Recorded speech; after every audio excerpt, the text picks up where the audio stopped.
For the players.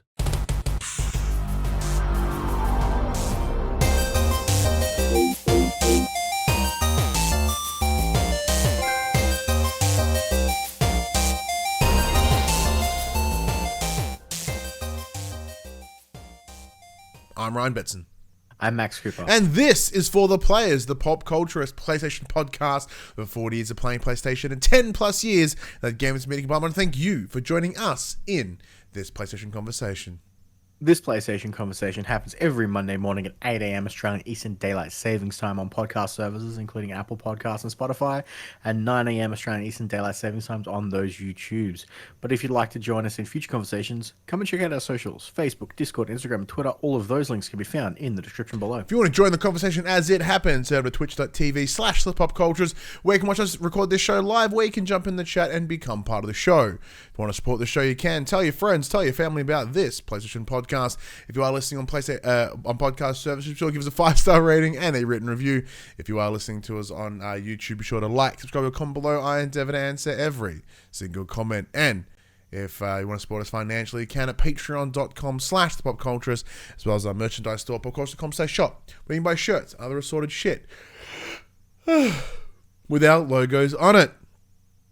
All right, we get this out of the way, man, because I want to get chatting. How you been? Yeah, not too bad. That's enough, too much.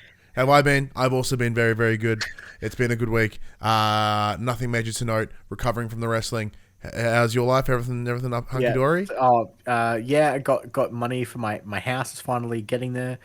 We got bad news in the fact that it's apparently not going to be done until at least February. Oh. That kind of sucks, bumhole. I thought it was Christmas. Yeah, so did we. Oh. But, you know what is actually incredibly good news? Main topic of today's show. We're just going fucking straight into it. What have we been playing this week? Let me think. God of War fucking Ragnarok, what we've been playing this week. So, earlier in the week, I forget what day it was. I think it was Monday. Monday. I woke up to a lovely message exchange from Max and a friend of the show, Paul, from Paul James Games, Twitter, player2.net.au, going, oh shit, God of War Ragnarok codes are in the wild, and then Max is like, yeah, better start muting on Twitter. And I'd been awake for like 4 seconds. I'm like, I'm going to check the inbox just to, oh my God of War. I go, hey, how about we just fucking play it? So, huge thank you to PlayStation Australia providing us the review code for this game. Now, I know it's out in the wild in a lot more places, but we were so incredibly lucky to be in the first wave of people to get to play this game in the fucking world. So we're playing alongside the likes of your IGNs, your Polygons, your Kotakus, your Kind of Funnies, like you name it, the big guys, us. How the fuck we got there? No idea. But holy shit, am I stoked that we are. Now, of course, the full embargo, the full review is coming. I believe it's November 4th, Australian time, 3 in the morning. Yeah, that checks out. Right. Yeah, it checks out. But yeah, so if you want to check out the full review, that will be its own separate video dropping at that time, talking all things God of War Ragnarok. But today, it's preview impressions. There's only so much we can talk about. And don't worry, we ain't going to spoil shit for you, because I was radio silent until I started playing it, and I know many people are the same. But, Max, let's touch upon our very early hands-on impressions of God of War. You kick it off. I was actually hoping you were going to kick it off, because this game does mean a lot more to you than not saying that I don't care for this game, but it means a lot more to you than it will to me. So I want to let you go first, and I'll just add things as needed. Yeah, and so for me, as you get caught up in the moment, I'll try and steer you back on track. Thank you. But yeah, no, for me, this is 100%. Exactly that. So as everyone knows, I've talked about on the show 1,000 times, my absolute love for God of War 2018, and that is probably my favorite game of all time, especially around the dynamics of being father and a son, and those things always hit my heartstrings real quickly. So yeah, even today, I was getting to play it. I was playing alongside my son. He's 5 now. When I first played it, he was what? 2? turns 6 soon. So yeah, like, so it was a nice little throwback to, because when he was 2 years old, I was playing God of War 2018 for the first time. He was sitting on my lap, paying way too much attention to me, like massacring people. But it was really quite nice to sort of do that again today, X amount of years later, and sort of relive it in not in the same age bracket, obviously, as like Atreus when he was like a young boy, and now he's a teen. Like, it's not quite the same, but I was still able to have that continued connection of God of War with my son, which is great. So we're not going to once again go too much into the spoiler story stuff. It's more about how the game feels and plays. Now, we're both playing this on PS5, of course. It was written, IGN posted this week about the different performance modes. What are you playing on? So I have set it to favor, I think it's referred to as prioritize frame rate. Yeah. As I mainly do when I play games. So I did have it set to whatever the look fucking gorgeous mode is. Yeah. To suss it out. Yeah. And then it shifts straight to performance mode for me. Yeah, so I went in the favor performance with a higher frame rate.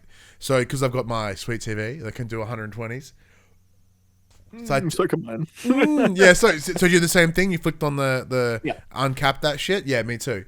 So, it's playing brilliant, by the way. Looks fantastic. Oh my God, looks fantastic. Now, knowing that I have the emotional connection to this game, like, I knew I'd enjoy all of it.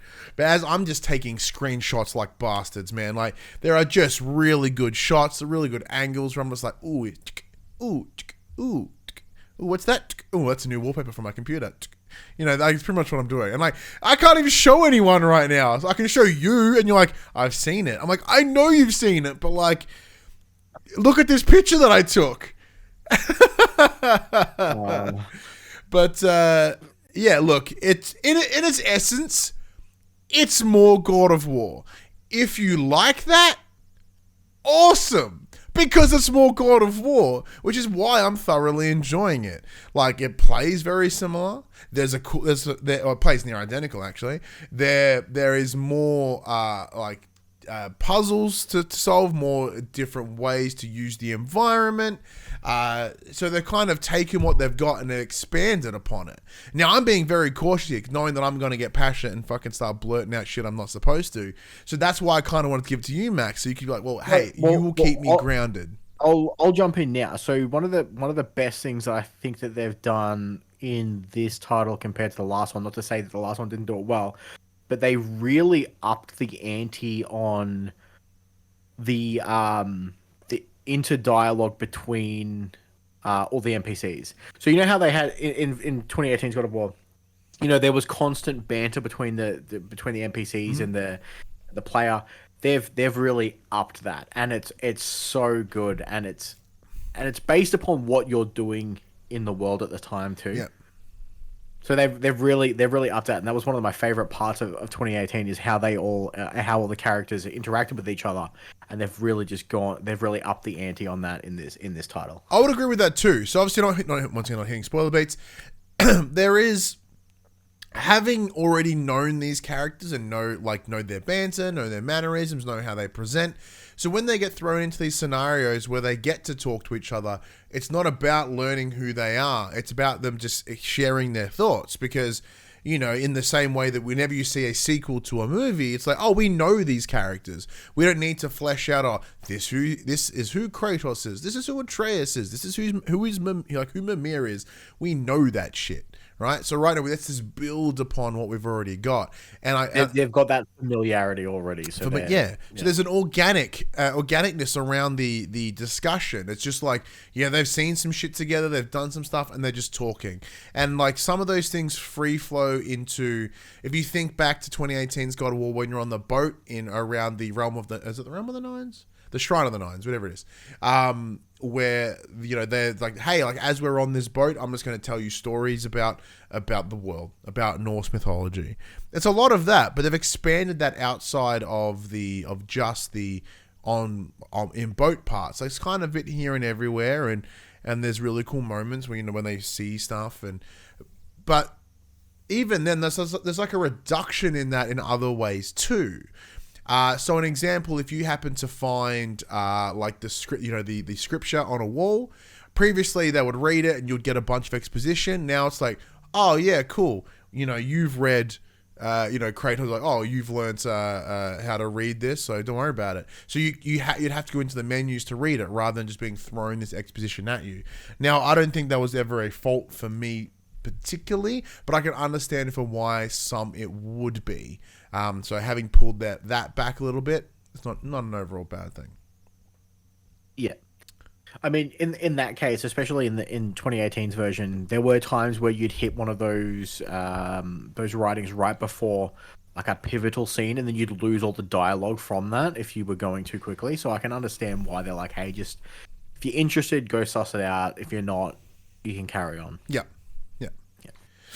I think they do a really good job of re-onboarding you into how these new God of Wars play. So you essentially, I wouldn't refer to it as like a tutorial area, but it does give you the refresher on this is what this does, this is what that does, this is how you do this and that.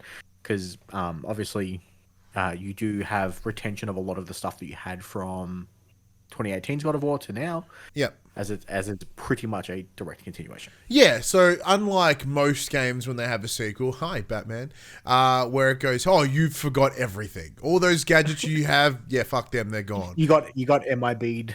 Yeah. You got like, Will Smith machine blasted in the eye holes. Yeah, so like you come in, so in terms of the weaponry that you have, that weaponry is still available, which is really cool. But obviously it doesn't have any of the fancy pants sort of modifications that you had. So then you just rebuild those modifications, but it gives you the exact same tools to work with. So all the puzzles that you had solved previously because of those things you had, straight into this. It's not like, oh, suddenly you forget how to do X. You're like, oh no, I still remember how to do X. And then they just kind of add upon it in a number of cool ways. Pardon me. So we can't talk a lot straight away, obviously, but there is a realm that we go to outside of Midgard. So you're in Midgard and it's snowy because Fimbulwinter's happened. Ragnarok's on its way. Once again, not stories, from an environmental thing. The way they use snow in this game,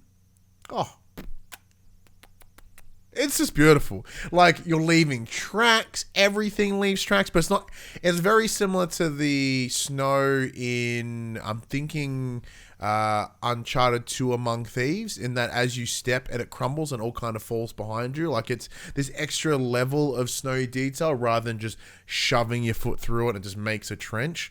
Like, there is a little level of detail. Now, once again, playing on PS5, we cannot vouch for that coming across the PS4 version. But I love those details in the snow. It feels fucking cold. It looks fucking cold. What's your thoughts on Midgard? Yeah, they've really made the way that the Fimbulwinter has changed the environments is astounding in some areas, and it's just it does really change the dynamic of what you experienced last time as to how you will experience it this time. And yeah, they there's constant back and forth. References are made to like, hey, we've been here before. This is not what I remember it to be like. So it's cool. It's nice to see that they reference that we've been here before, and you can see not only, it's really hard to kind of hit those beats without going to. It's a little tongue in cheek in that, like, he goes, hey, we know you've entered this realm before. Cool. But so there's a couple different realms that you go to. One of them is Svartalheim, not Fartalheim, Svartalheim, Svartal. Wait, yeah, it's Svartalheim. So that's one of them. We get to go to. We never got to go to that one previously from memory. There's one before that as well. I'm pretty sure, where the dwarves live. Whatever that one's called. I don't think it technically has a name. No, it doesn't have one. All right, cool. Yeah, so like we are already experiencing outside of Midgard. You are already experiencing new realms because if you remember back to 2018, you really see like 3, possibly 4 of the 9 realms. So it's pretty cool to go straight off the bat. Hey, rather than retread old stuff, because one of the biggest arguments around God of War Ragnarok is like, oh, it's just using the same shit all over again. And thinking the idea of this is essentially an expanded DLC. That's what most sequels are, really. Just spoilers. But yeah, you go straight in, 2 new realms, things you haven't seen before, new environments, and with that comes obviously new problem solving, new puzzles, new story beats, new characters. I don't know, like it's just because of my love for this game. I did have a little bit of a heartwarming moment when I saw Brock and Sindri again. I was like, oh shit, Brock and Sindri. Oh, my heart. I'm so happy. But it was really, really cool. And yeah, oh man, this game is just so visually fucking amazing. What's your thoughts on the realms? Yeah, having only you're in the early game, you kind of just chill in Midgard and whatnot. So hey, yeah, like I said, they've done because of the changes in the environment due to Fimbulwinter and what happened as a result from the previous game into now. It has changed everything's changed. Like you're not going back and treading those same paths. It is an entirely new experience. But it's familiar enough. Yeah. Yeah, so when I say it's more God of War, to me that is actually really, really good. Why fuck with what I consider one of the greatest games of all time? Yeah. So it's one of the things, they should change everything. No, they shouldn't, and I'm glad they didn't. And this game will be better because of it. Like, if they went and re-changed everything, it would be a problem. So no, in the chat does ask, do you get any goodies for previous saves? No, you do not. There is, as far as I'm aware, there is no recollection or consideration for previous saves. So I think that's going back to the likes of the old Mass Effect sort of stuff, where it's like, hey, we pulled this from the previous game. Not so much. Seeing as the game is like a very linear, like as in 2018's God of War is very linear. Like there's not a lot of choices. There's not a lot of changes that you would make to the story that would need them to check what you did in the previous run. Because the only thing that would come across would be your modifications or etc. for your weapons, which as I mentioned before, like they reset. So, yeah, there's not much you could really come across. Are there any other beats that we can talk about, Max? So how many hours? Like, obviously, we can't talk about the amount of time, but how long have you been playing for right now? Like 16-ish, 17-ish. Yeah, I'm on like 9, 10, something like that. So I had obviously worked this week, and then I had my kid and all these other things as well. Hearing a lot of excuses as to. I have a lot of excuses. Yeah, but I guess I'm going to start going. Most of them are valid. Yeah, but I'm hearing a lot of excuses. Yeah, it's very, very true. Jerd goes, "I'm prepared to cry again," and me too. I can't put it down. Yeah, no, I can't. It's been very, very hard because like there's other game they're about to talk about that I have had to play in order just to feel obligated to do so. But have you felt the emotional pull yet? Have you had a cry yet? Did 2018 make you cry? No. Because Max has no soul. Yes. Look at that big old ginger beard. He ain't got fucking nothing in there. He feels so there's. I can't, yeah. No. Just you don't have to explain what the thing. Have you had moments where it's pulled it out of you? A little bit. Okay. A little bit. Yeah, I'm in the same boat. There's been a couple of things. But it's like not quite there yet in the same way that 2018 just moved. It's all fell out of my face. But it's no Death Stranding mama scene. But yeah. I'm expecting it to get there. I'm expecting it to get there. Been balling, but yeah. But yeah, I'm ready for it. Like, I've been playing with my son today, so he kind of kept me nicely like distracted. So I'm emotionally kicked with the game fully, outside of sharing it with him.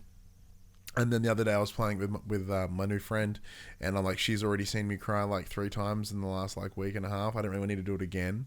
Because, you know, I called her after my busy-ass weekend of wrestling, being like, man, what an emotional weekend this was. It was really fucking cool, and you know, all my people are so nice, and everything's great.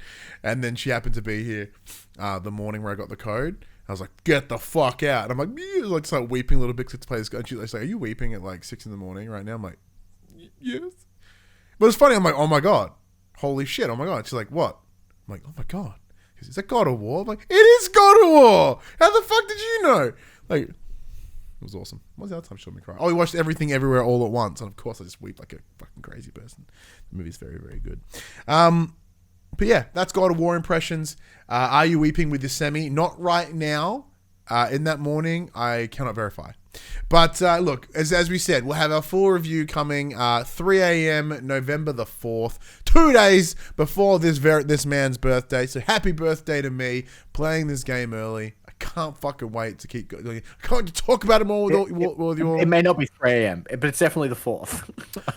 I'm pretty sure it's 3 a.m. In my head, that's what I saw at press start, right? Australian Eastern, like daylight savings times fucked me hard. Oh, it's absolutely destroyed. It just makes converting shit annoying. Yeah, it makes it very, very frustrating. But we will have that review to talk about. Very, very excited. Check it out. Once again, big thank you to PlayStation Australia providing us the review code for not just this early hands-on, but also for the full review when it does drop.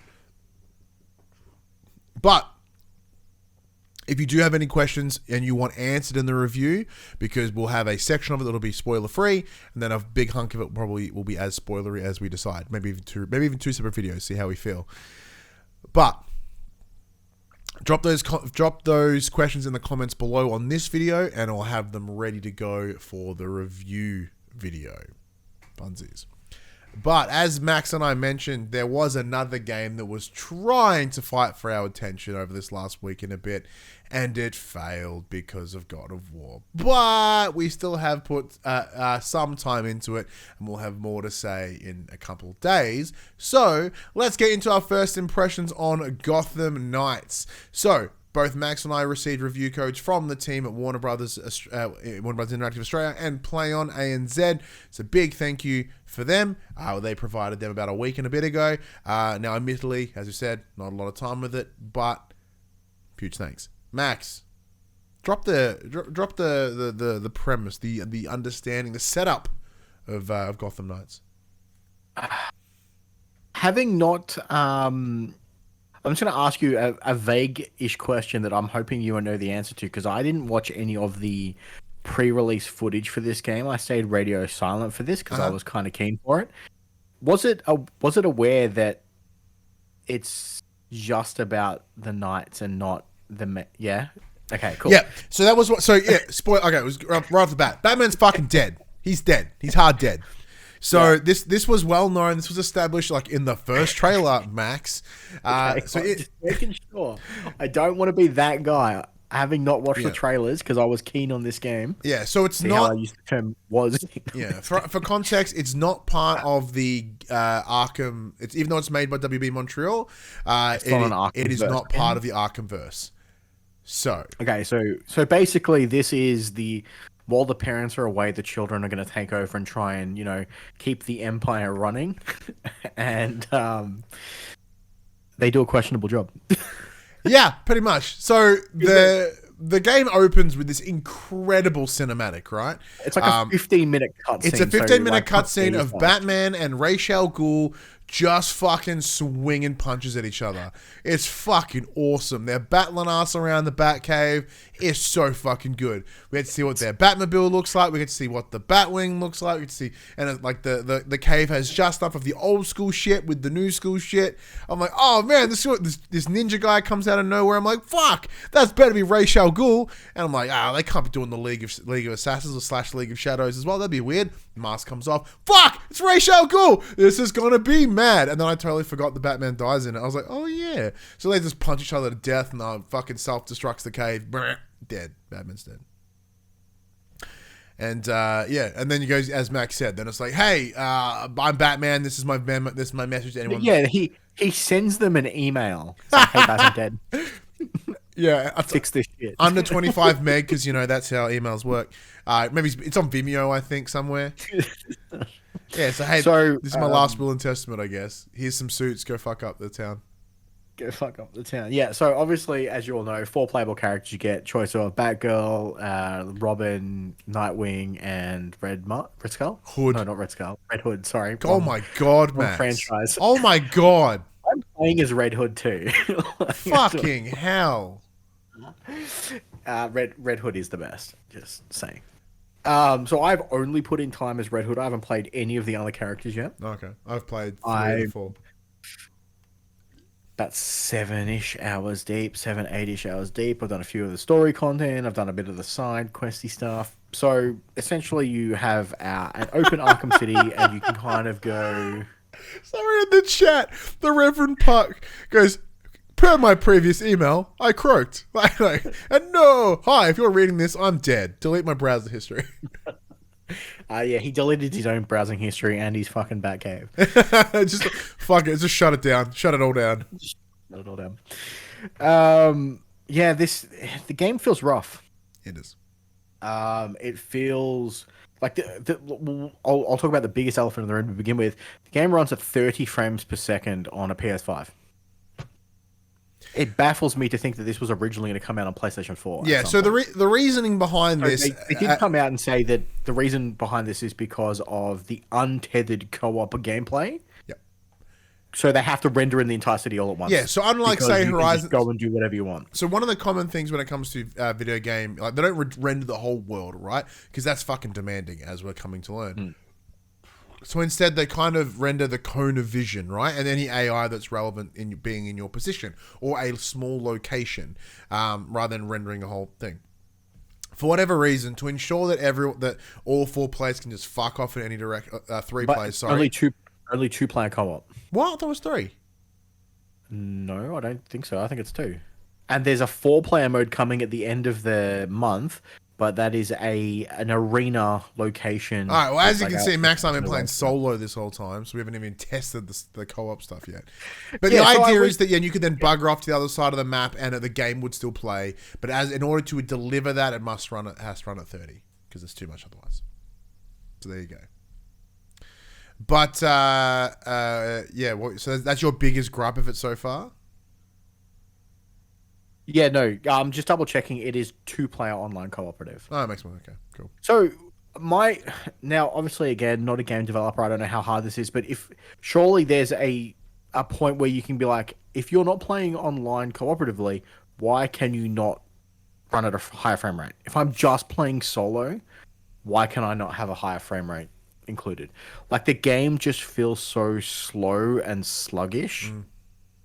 Now, I understand that if they can't reach a 60 without dropping, that it makes sense to do 30 because people would be more outraged with frame drops than just having a lower frame rate to begin with. If they can lock a 30 and rather than having a dip between 30 and 60, because that level of dip is so painfully noticeable. But if they're like, oh, look, we'll just cap it at 30, and we can hit 30, but like normally we set it like 40 to 60, and like it's like, it's pretty gross. Now, granted, again, I'm not super far in. I've done like 8-ish of the main story beat missions.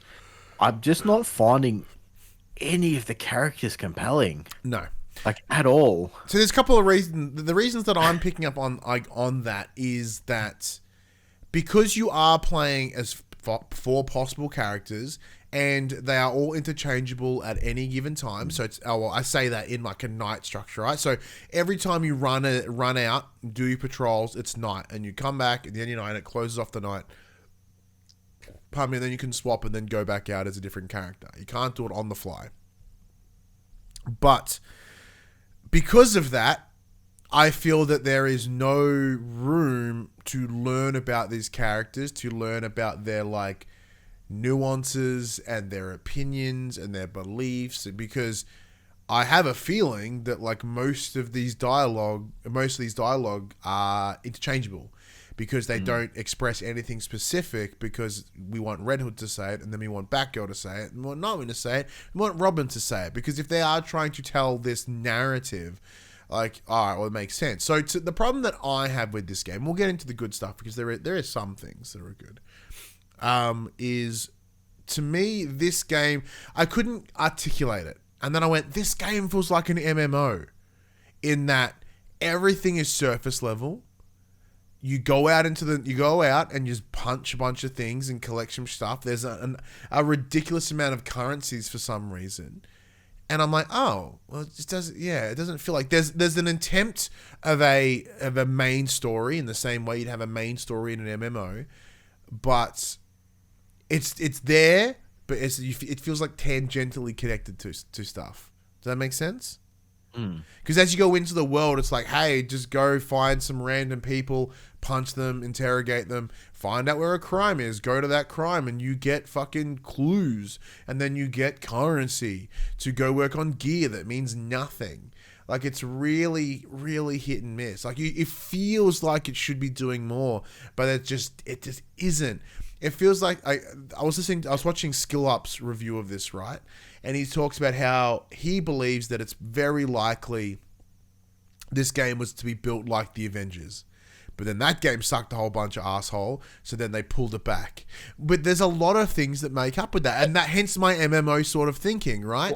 Because there's gear that means nothing. There's currencies that help you level up this gear, which doesn't seem to be fucking helpful in any real way. Well, see, my thought to that was they wanted you to do detective work before you did the big thing, which was kind of like the gimmick, I guess. Yeah. So it was, go and interrogate mobsters, or go and interrogate freaks, or stop a crime to force the mob boss into wanting to discuss your terms or whatever. Like, it was doing these things to get a reaction. The issue is doing those things isn't fun. Nope. And it's just railroading you at every point to progress the story further. And this is coming from you, who loves a good, like, a JRPG grind, right? The grind isn't something that deters Max. Deters me, but doesn't deter Max. So to have him go, I think it would be better if the combat felt more fun. Yeah. But it's not, because, like, to throw it back to Arkham combat, it was square light attack, triangle heavy attack, circle was like evade, counter, dodge, whatever, evade. In this, it's tap square for light, hold square for heavy. So you're literally only pressing one button to do everything. It gets very bland, it gets very boring, and you're kind of just doing the same thing to every enemy you see. And it just takes you out of it. And because it's running at a lower frame rate, everything feels clunky, heavy, slow, and it takes ages to do anything. Well, especially when, like, everything's done on one button. So it doesn't, like, when you want to do a heavy, it doesn't feel like there's any impact, because you should be like light, heavy, right? Or, how you want to do that counter. But it just feels like you're smashing a button, because you kind of are. And then you occasionally just dodge a little bit and then punch the button again. So they have this new thing, the implementation of momentum, right? So the idea is you land a number of hits, you evade a number of shots, you build up momentum that allows you to do these sort of power moves, I guess. Essentially skills. Skills, right? Like with Robin, it's you create like a hologram of yourself, right? So it distracts them. Nightwing, you do this cool flippy thing and you kind of pounce on someone. And Red Hood, what's he do? Kick him in the kneecap and shoot him in the face. Yep. And Batgirl, admittedly, I haven't played enough of, right? Yeah. So there's that. So that's kind of okay, cool. Well, then you kind of expand on them. There's more of them. That's the very first one. Once again, but like it's no different from the Arkham's build up your combo meter and then use the finisher thing, like the square X combo where you just instantly knock someone out. But this doesn't. But they don't do that. Those skills don't do that. They do like half health, if that. Yeah, and so and when you start finding like heavies, you are just pummeling them, and then nothing. Like, oh, bump my gear up, pummel them, nothing. Like, it's just it's kind of tedious, and part of that as well is the city is fine. It certainly doesn't feel as engaging as, say, Arkham City, but it's fine. Like, there's not a lot of personality in it. Like, you can just fang ass around on the bat cycle, and I just follow. Like, I'm not feeling that I know the streets. I don't feel like I can know, like, hey, it's this building is near this, and da. Like, it just feels like I'm just following the lines on the road that's telling me where to go. And that's a bummer. And, like, everyone has the same bat cycle, so there's no, like, alterations in how you drive or how you transport. The bike feels floaty as hell, so it doesn't feel grounded. Like, it's taken all the worst parts of Arkham Knight in terms of the Batmobile and expand on this. There's no vehicle combat yet, so that's a pretty good sign. But, and even then, like, the city itself is so hard to traverse when you're not Batman. Like, you can essentially grapple from point to point and you just jump on it and just think like Spider-Man. You go, swing, jump, and then keep that momentum going. But because there's no glide or anything straight away, it's very start, stop. It's way faster to just summon the motorbike. Yep, so you just grab the motorbike and you just drive. Right? But I don't want to do that. I want to fucking traverse the rooftops because that's what you do. That's what you'd be doing as the Bat family, all right? It's just going off the rooftops, duck and weave, and that's what it should be. And then there are alternate ways to travel. Like, you have to unlock these things called knighthoods, which gets you like a glider, or like, if your Batgirl gets a fucking cape. And, it's just these things. It's like, well, why do I have to fucking do all this to traverse the city? It's bullshit. It's just, it's painful. It's a little bit painful in some ways. But in some ways, like, I enjoy it. I think the game looks great. In cutscenes, it looks pretty good. Like, the way they've handled, say, Harley Quinn as an example, I think looks fantastic. They haven't, like, hammed it up into, like, a real sort of gnarly, sexualized way. They haven't gone too campy in terms of, like, her in the suit or anything. She looks just, like, normal, but crazy. Even then, the voice isn't too nuts either. I like how they've handled Alfred. He's, like, an older man, but he's not, like, old decrepit, and he's not all, like, Andy Serkis. Just like a distinguished gentleman. Yeah.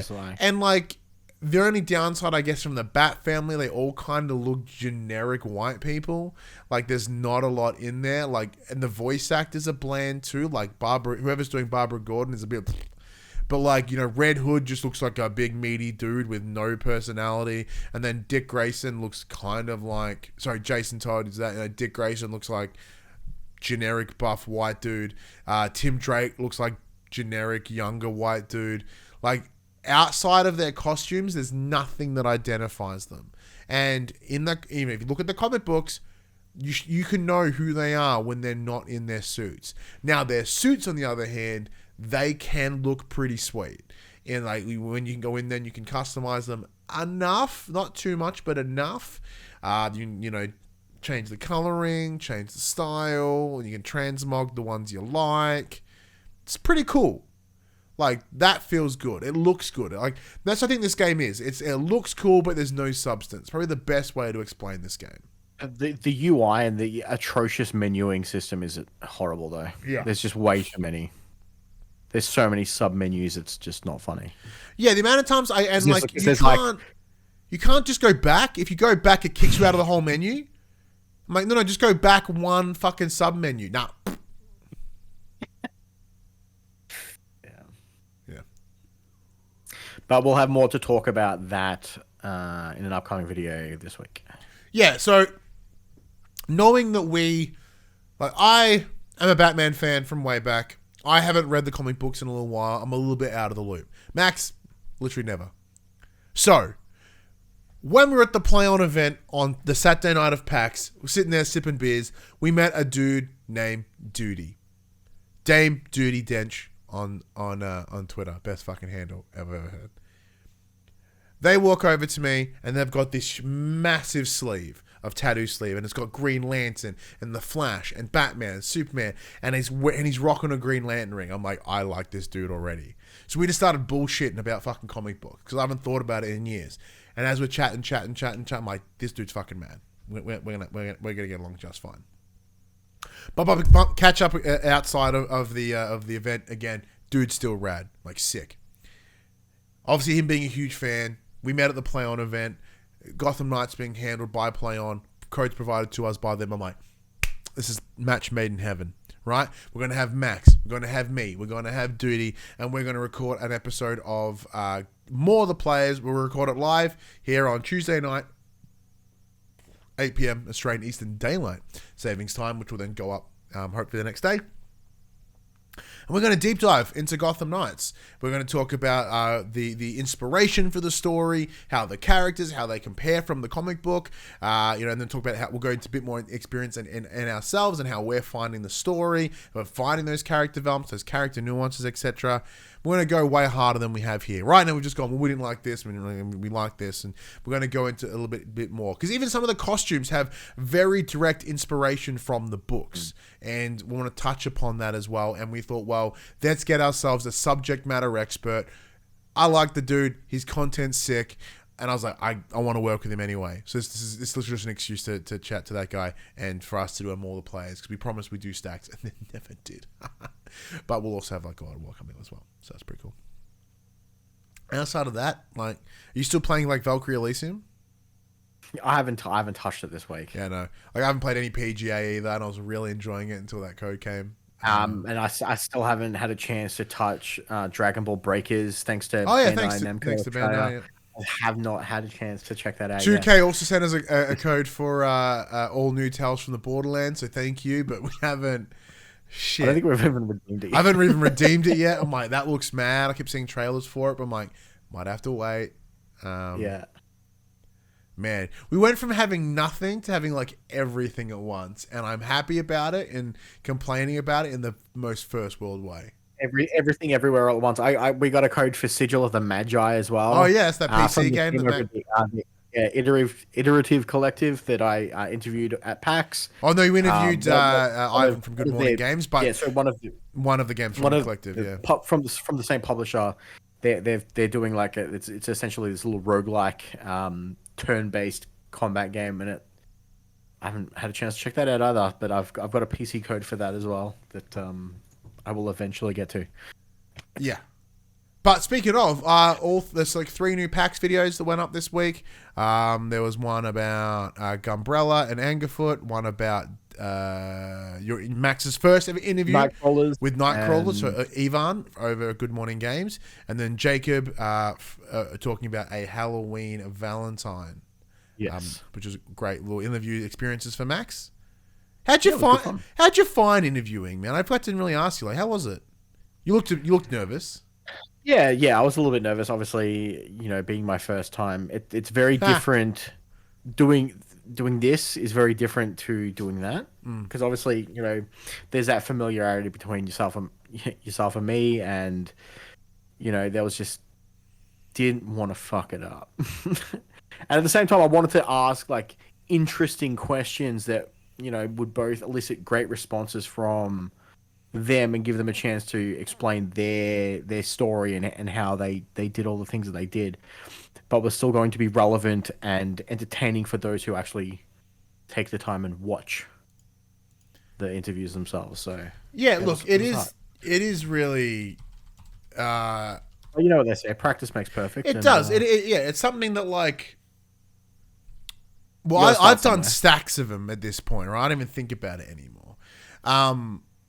But even just me just being on camera, I mean, I just can't. I even like when we're just doing our piece to camera stuff, I was like, oh yeah, cool. I'm like, hey, press start, and you're boop, and I'm just in.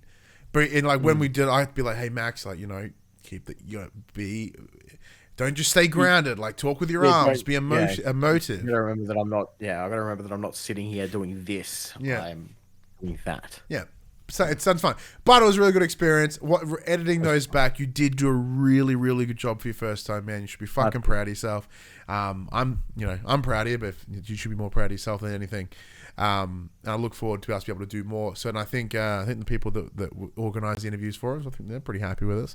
So there might be more opportunities in the future. Just awesome.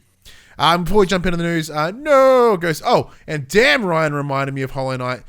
Damn hooked on it. It's a gorgeous game. Oh man. And the worst part is, just before all these games came, I just unlocked another skill. I was like, oh man, I can't wait to go back through all the areas. And now that I fucking forgot what the skill is now. I couldn't tell you. If you asked, hey, what was the skill? I'm like, Double jump. Yeah, I think it was something. I was like, oh, cool. Maybe it's this or whatever. But I don't know. Maybe when God of War's done, maybe I'll go back to Hollow Knight. Maybe. So we're getting to the news, so I can go back to playing God of War. Yeah, I want to play more God of War. It's done. All right, this is the section we call Inform the Players. We tell you about what happened this week in PlayStation. Max, what happened this week in PlayStation? So PlayStation got pretty edgy this week. Yeah, edgelords. So the DualSense Edge got its release date earlier this week. The real headline, however, was the price tag of the damn controller. Yeah, it's a bit fucked, isn't it? So pre-orders will open for the controller on the 25th of October, with the controller being scheduled for a global release on the 26th of January. However, I should mention that the 26th of January date is only through PlayStation. Other retailers won't get it until the end of Feb. 23rd, I believe. Brutal. So the price tag is looking at currently $199.99 US, 239 euros or 209 pounds. There is no official Australian pricing. I reckon about 260, 270 Australian. With the exchange rate currently, 200 USD is $305. Oh, I'm being conservative. Make that about 350. 350. So in my mind, that's a little bit too much for a controller. So just as a refresher, the pad has customizable thumbsticks and triggers, capacity for multiple control profiles, pair of back buttons, in addition to all of the juicy stuff that comes with the vanilla DualSense. Now, of course, I don't fucking have any like. I reached out to PlayStation when the thing came. I'm like, hey man, look, there's no, you guys won't know because it's not out till like fucking Jan. But like, hey, is there any chance we could like check one out? That'd be pretty sweet. Just give, even a loaner. We'll have it for a couple of days and then send it back to you guys. That'd be cool. And they said, hey, yeah, we'll think about it. We don't know what's going on, but we'll let you know. I'm like, cool. Now, Max, you've always been the one that's more of a custom control than myself. So like, I've got, because I've just been. I don't have my scarf sitting next to me. Yeah, so I've been just clearing out some boxes. Things I've been living here for like 10 months. Probably should start emptying out some boxes. And I found like the two like pro controllers that I own, which is the Thrustmaster eSwap Pro and the Razer Kaiju Tournament Edition. Excuse me. And I'm like, oh man, I totally forgot about these. Because even on the PS4, I was using the standard controller anyway. I had the back button adapter, but even then, like, they really benefit your FPS games. Saying that though, and I don't really play them anymore. Yeah, we don't play them as much anymore. But like the eSwap Pro, I really enjoyed the thumbsticks because they're weighted, they're heavier, the springs in them are a bit nicer. That part I really enjoyed. And like, I fucking love the Xbox Elite controller, by the way. I would argue one of the best made controls ever. And a lot of that comes in the weight of the sticks with like the metal and, the things like that. And like the tactile buttons, I fucking swear by. Tactile buttons are the best. So like little clicky buttons on a controller is what I'm getting. Rather than mushy, they're like little, I can't. I did find it funny the morning that PlayStation announced the DualSense Edge. Microsoft's like, hey, guess what? The Elite controllers are coming to the design labs. Yeah, design labs so fucking cool. But look, let's just say that money was no option, Max, because as you just mentioned, this is going to cost like $350. I don't think I have a need for it anymore. Look at you maturing. Having not played an FPS in such a long time, like I would probably use it for Destiny, but I can get away without it. Like I probably don't need it, and especially if it's coming in at like $300, I definitely don't. Although I should put in chat now that I've seen Buddy Watson here. My headphones that I ordered in July should be arriving tomorrow. Ooh! Assuming Australia Post doesn't fuck me hard like they do everyone else. Yeah. Fingers crossed. So yeah, fingers crossed. But yeah, I don't think I need it. I actually don't think I need it. Yeah, me either. I'll check it out because especially at that price, I don't think I know what our price would be where I would consider needing it. Yeah. Well, because it's funny, as I sit here, I'm like, well, because even headsets, even as you're talking about this lovely new Astro headset that you've just purchased, and SteelSeries, my apologies. Oh no, you're upgrading from your Astros to SteelSeries. My apologies. Because like I have my SteelSeries Arctis 7 piece, and I love them. I think they're really good, but now that I'm in a space where I can just have my TV as fucking loud as I want, I just use my stereo. Very rare, unless I'm playing multi. Like, it's the only reason I'll pull my headphones out. I've got a pair of like the original PS5 Pulses over on the shelf over there, and they've been in the box the whole fucking time. I bought them out, reviewed them, and these sound like an asshole. Put them back in the box. I was going to resell them, and I just forgot. But apparently there's all EQ settings and stuff now, so maybe you can improve that. But, you know, similar to the controller, I'm like, what I have works. I don't really need it. Yeah. But yeah, like I said, if we're able to get a review unit of it, like, sweet, I'll try it and I'll send it back and like, hey, this is what our thoughts are. Like, is it good enough to entice the likes of you and myself? Go, hey, we are the people that don't need this controller. But once again, if it like an Xbox Elite controller, if I had an Xbox, I'd go, can I afford an Elite controller? Because they're just so good to play. I have been thinking about, because I got my Xbox through Telstra. Yeah. And I can add an Elite controller for an extra like $5 a month on top of my plan. And I'm like, do I want an Elite controller? And part of me is like, I kind of do. Yeah. But at the same time is like, do I need it? So it's one of those things that it's just... It's a tough one. Yeah. But yeah, I don't think the Edge is for me though. I don't think it's for me. Yeah, no. So in the chat, Crimson goes, I think the DualSense is a near perfect controller, and I would agree with that. It's very much there. The more I use, the more I'm happy with it. But once again, those tactile buttons, if this has tactile buttons, which I remember it says that it does, adaptive triggers, the thumbsticks and triggers, okay. Maybe not. It doesn't have it. I don't fucking care as much. And what else did Buddy say? Oh yeah, they remember us reviewing the Elite controller. Get one from someone you know. Is he trying to like get fucking commission from us? Yeah, probably. Yeah, someone's looking for that yearly bonus. I still need an SSD. Moving on. I'm moving house. I might need a new TV soon. All right, moving on. This week, out of fucking nowhere, Konami were like, hey, we're going to do a Silent Hill showcase. Everyone's like, why the fuck would you do that? Like, I'm happy for you. It's so weird for them to show off a bunch of fucking slot machines and shit. Yeah, oh, man. We touched on this last week, and I'm going to Max wasn't, we talked about it. There's rumor mill that there was a fucking supposed to be a Sony showcase last week, and everyone's like, oh man, this rumor's load of shit. Evidence to the contrary, my friends. Fucking Silent Hill 2 remake, exclusive for 12 months on PlayStation. Final Fantasy XVI trailer this week. Why would they just drop out of nowhere? There was meant to be a showcase. The evidence is there. Technically, Square Enix accidentally leaked it. So yeah, because there was meant to be a fucking showcase. Yeah, maybe. After so many rumors, Max, it has finally happened. Now, I remember talking about this, like, I think it was you and me, like, a year and a half ago, maybe 2 years ago. You and fucking Josh. Yeah, I think you and, like, Josh and myself, like, back in the old studio, were like, hey, there's this rumor mill about this Silent Hill 2. Okay, cool. That's sick. Silent Hill remake. Whatever. Yeah, it took fucking so long to get here, and now it did. So earlier this week, a global pandemic, a bunch of other shit. Yeah, a global pandemic, me having to moving to a different house, all these different things, and then suddenly, oh, hey, now we get Silent Hill, I guess. So there's a couple of things were different announced. There was 4 games, Silent Hill 2 remake, so a ground up remake of Silent Hill 2. Well, many argue the best in the series. Silent Hill Townfall, Silent Hill F, and Silent Hill Ascension. So as discussed, Silent Hill 2 remake is a console exclusive for 12 months on PS5 and so it's console exclusive PS5 and it's also coming to the PC at the same day. Quote, 21 years have passed since the release of Silent Hill 2 for PlayStation 2, and the big leap in technology allows us to be even closer, at least in some aspects, to how Team Silent would have desired their game to be back in 2001.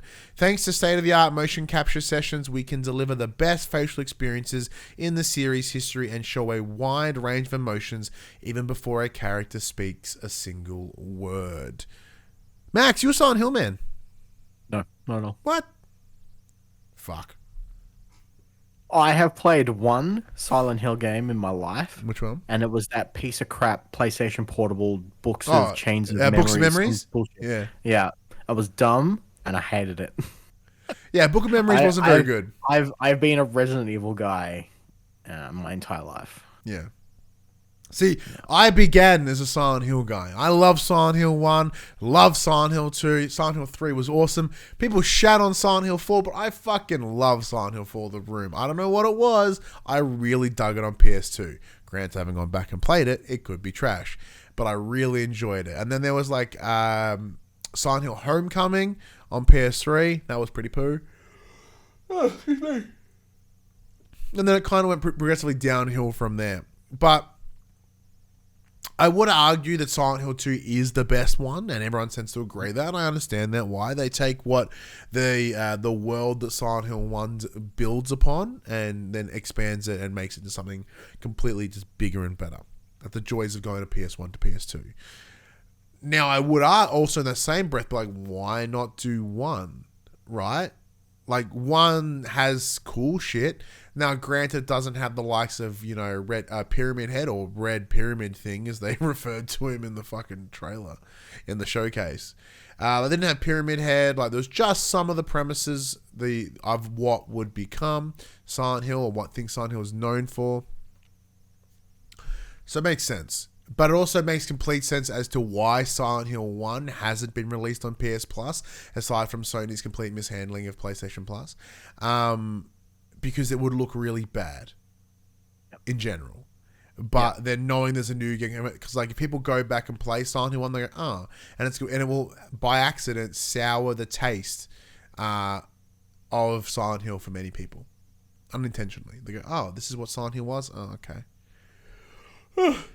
Excuse me. So I understand why they've been reluctant. That's fine. Now, additionally, they talked about the Silent Hill movie. The first one, which I remember making so much fun of when it came out. I like it when I was in year, 12? I remember tearing that movie apart. And in this showcase, I'm like, oh man, the really well-received Silent Hill. I'm like, oh, really? By who? And then there was a sequel that had like fucking Sean Bean in it and Jon Snow. And I don't remember that being very good either. But apparently they're making another one. And apparently it's going to be a bit more in line with the Silent Hill 2, I guess, or Silent Hill. Cool. Why not? But I'm excited. I'm interested. I know friend of the show, Fid McAwesome, very interested. They have the big sigil of Silent Hill tatted on their hand, so of course they're all boned up for this. But they are also a massive Resident Evil fan, and you can't have one without the other, it seems, because literally the next day we had Silent Hill showcase and a Resident Evil showcase. Almost like it's Halloween or something. Yeah, it's almost like it's spooky month. So as you mentioned, Resident Evil Showcase, they showed off the trailer for the Winter's expansion, dropping October 28th. They also reiterated that Resident Evil RE-verse, the asynchronous multiplayer, is coming back out on the 28th of October. They showed off some gameplay for Resident Evil 4 Remake coming March 24th next year. And I believe that there is now a Resident Evil Village third-person mode demo available now on a PlayStation near you. Good sounds. Yeah, I know, right? Nailed it. I also didn't watch this because lately these bastards have been coming out at 8 o'clock in the morning when I'm asleep. Yeah. And then I forget about them when I wake up. Yeah, so I haven't watched this one because I was like, oh, the expansion. I'm going to play it. I'm going to play it. Yeah. Village was fucking sweet.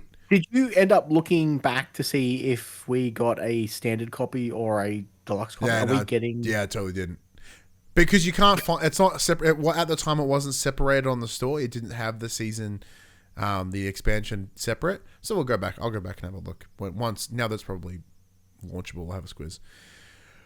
Oh. Reverse. I played the beta and it was poo. So I was like, oh, well, I need to play that. That's fine. Cool. And there's I think Lady Dimitrescu is now playable. Sweet.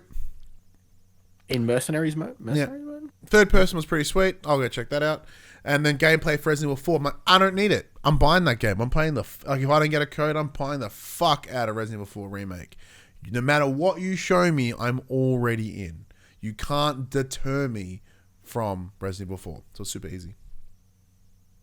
But yeah, I'll check it out. QUICKBITS! Woo! Max! A new Final Fantasy 16 trailer dropped. 4 minutes of story content and a little bit of gameplay.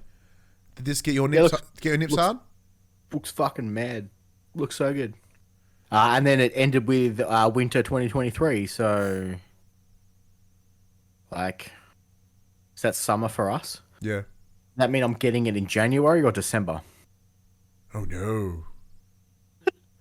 Oh, that is such a discrepancy.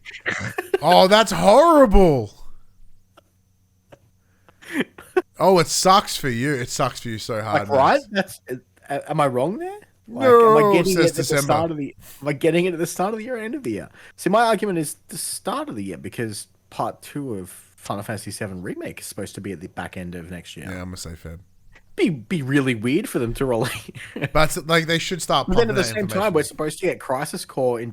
We're getting Crisis Core in December. Are we getting 2 Final Fantasy games within 2 months of each other? That sounds horrible. I know, right? You'd love it. But you know what I do want to play in December? Fucking Marvel's Midnight Suns.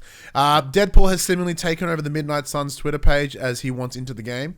Fucking good promo. It's So good meta. promo. So meta. I love it. No. The Callisto Protocol has gone gold, so the spiritual successor to Dead Space is ready to go. That's coming out in December as well, which is exciting. Insomniac has said on Twitter that Spider-Man 2 is making good progress and is still currently slated for 2023. I want to point out, I don't know, I can't remember where I saw this, but apparently Phil Spencer is under the impression that Wolverine's coming in 2023 as well. How the fuck would he know? Don't know. Look, Phil Spencer doesn't even know what his own fucking studios are doing, all right? And then he expects to somehow know what Sony's first party studios are doing. Get the fuck out of here, Phil Spencer. Fuck.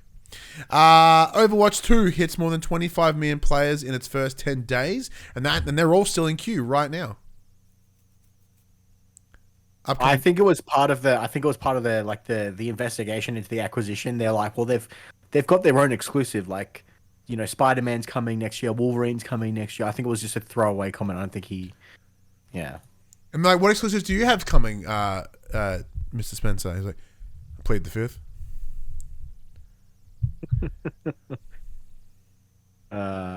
Your turn. Yeah, sorry. Oh, are you done? Yeah. I missed the last bit about Overwatch. I said Overwatch 2 hits more than 25 million players in the first 10 days, and they're all still in queue right now. Yep. True. Yeah. The joke wasn't as good the first time. It wasn't really good when I had to repeat it. Upcoming titles. We have New Tales from the Borderlands coming out. 2 days ago. It's out. Mountain Blade 2, Bannerlord, PS4, PS5, October 25th. Arkanoid, Eternal Battle, PS4, PS5. Like October the OG 27th. Arkanoid. That's mad. Signalis, PS4, October 27th. Star Ocean, The Divine Force, PS4, PS5, October 27th. Call of Duty Modern Warfare 2, PS4, PS5, October 28th. If you have pre-ordered Call of Duty, you can play the campaign right now. Yeah, I was about to say the campaign's live now for pre-orders. Resident Evil Reverse coming October 28th, as I mentioned earlier. Yomawari, Lost in the Dark, PS4, October 28th. And Resident Evil Village, Shadows of Rose, the DLC, coming to PlayStation 5, October 28th. Woohoo. So the big one there, or the big ones, Tales from Borderlands and Resident Evil expansion. Fuck Call of Duty. Well, you're gonna buy it like 2 weeks. You're like, I think I might fucking buy it. How are you still? Are you still on the Pro Call of Duty right now? Are you gonna pick it up? No, not me either. Because the only person I know in my friend group who will pick it up, I'll have to play with him, and then I'll just have to verse out like a bunch of sweaty tryhards, and I just can't be bothered. Yeah. And I have no interest in a campaign, so. Oh, I want to play the campaign, so I might wait till it's on sale. But like my birthday's in like 2 weeks as well, and like someone always gives me a voucher or something for my birthday. But I'm like 32 and I can buy my own fucking games. I was like, oh, so I'll just use, because always the idea is like, hey, here's a voucher for EB or something. I'm like, well, I'm going to use this to buy a game that I normally wouldn't, because that's the whole idea. Like, why would I buy a game that I would already want to buy? Oh, well, let's go out of my comfort zone, and normally that's Call of Duty, so I might end up doing that because I just want to play the campaign. And then when you do that, I'll just steal it off you. Yeah, that's fine with me. Yeah, because I think I still have your copy of Black Ops 4. I have a copy of Black Ops 4. Not anymore. It's mine now. Oh, sweet. Is it next to the aim controller and the other thing that's mine? Is the aim controller is actually pointing at it? Sitting underneath Rock Band 4. Oh yeah, how good's Rock Band 4? I don't know. Every time you play, you don't invite me. Fuck off. I did it. I'm pretty sure I invited you the last time. All right. Well, maybe for my birthday, we'll have beers and fucking Rock Band. How's that sound? No, I don't know. I don't know if I want to fuck Rock Band. That sounds painful. Oh, you play it differently. The betrayal, says Buddy Watson. The betrayal. It's made up betrayal, all right? All right, that's before we jump out. That's the worst kind of betrayal. That's right. Before we jump out, let's say a big thank you to I Know NATO for giving us a follow on here on the Twitch. And big thank you to everyone that does come in, like your Buddy Watsons, like your like your MGB, like your Crimson, like the Reverend Puck. And I saw Jerdman in there as well. Big thank you everyone for coming and jumping in. As we say each and every week, the greatest thing, the kindest thing you can do is give someone your time. And as time is the most precious commodity we have, thank you so much for choosing to spend some of that time with us. We truly appreciate it. And, it's one of those things. Without people like yourselves helping support us, we wouldn't be so fucking lucky to have an opportunity like playing God of War Ragnarok. So as much as it's awesome for us, thank you. Fucking thank you. You guys have no idea. In all the years I've done this, I never say it enough. Thank you. You make us to do like mid-level cool shit, and it's really appreciated. We are the gods of mediocre podcasting. Oh man, barely. The below average. We are the C+ of PlayStation podcasts. We're not even number one in this country anymore. Fuck. Max. Hey. I told you it was an unsanctioned match. That's true. I had no idea about it. I didn't get to... Not all hosts gave it the thumbs up. Buddy threw my hat in the ring. No, says so. Get God of War on release or wait. I don't think we can disclose that. All we can say is our previews of it are really positive. I'm really, really enjoying it. It's pretty good. And we can't really give final impressions because that's all part of review stuff. So November 4th, 3 a.m. Australian Eastern Daylight Savings Time. All right, everyone. This PlayStation conversation happens every Monday morning at 8 a.m. Australian Eastern Daylight Savings Times on podcast services including Apple Podcasts and Spotify, and 9 a.m.